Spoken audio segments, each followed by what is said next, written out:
Guest in the studios, Hazrat Bilal.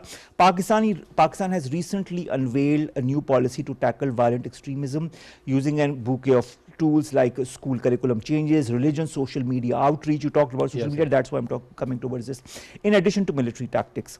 This new policy, the National Prevention of Violent Extremism policy, came out in January, but it has been made public very, very recently. Now, this new policy promotes a whole of society strategy and a 5R approach: revisit, reach out, reduce, reinforce, and reintegrate. It is, of course, a huge document.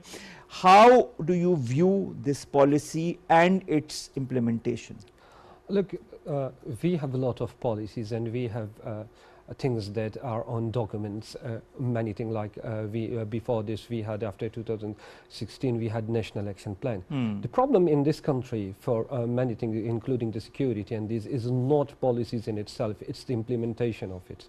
How serious are you for implementing those policies? For example, like generals have said that look at the politics, the politicians, they forget what they are for, so it's an easy thing to put the whole blame on one segment of the people. Easy. It's really very easy. So each and everyone is a part of it. If you want to understand the mindset of militancy, it's not only in the schools, it's not only in the media or social media. It's come from within as well. Look at our bedtime stories, how they are. What is glorifying in those bedtime stories? How are we said? And one thing that is missing in our policies are where we say the Indian involvement or any foreign involvement, but the way I see it, that we are not very good on promoting those things. We can say a few things, but on foreign media and foreign things, we need to promote this in a more aggressive manner. This is what aggressive manner. If there is, you have to speak as they speak. Because they have alienated, they have learned the trick of blaming us for everything they have. This is what we see on Indian media every day. Every day. So we lack those kind of things. I'm not saying that go into propaganda, but I'm saying that go into the real. Because what Indian media is doing, it's more of a propaganda rather than the reality they're showing. But what we need to show at least the reality side of it. How much of us know about these things?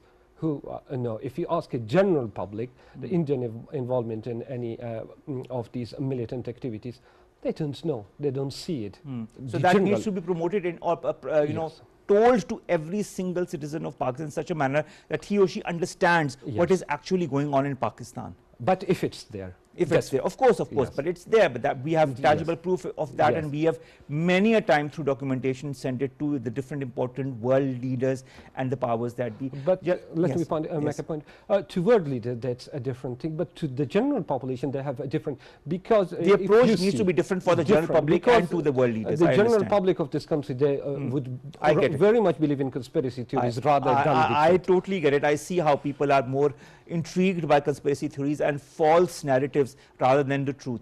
General Zahid, coming to you, I'd like to understand, we were just talking about this National Prevention of Violent Extremism policy that has come out in Shazia Anwar Chief.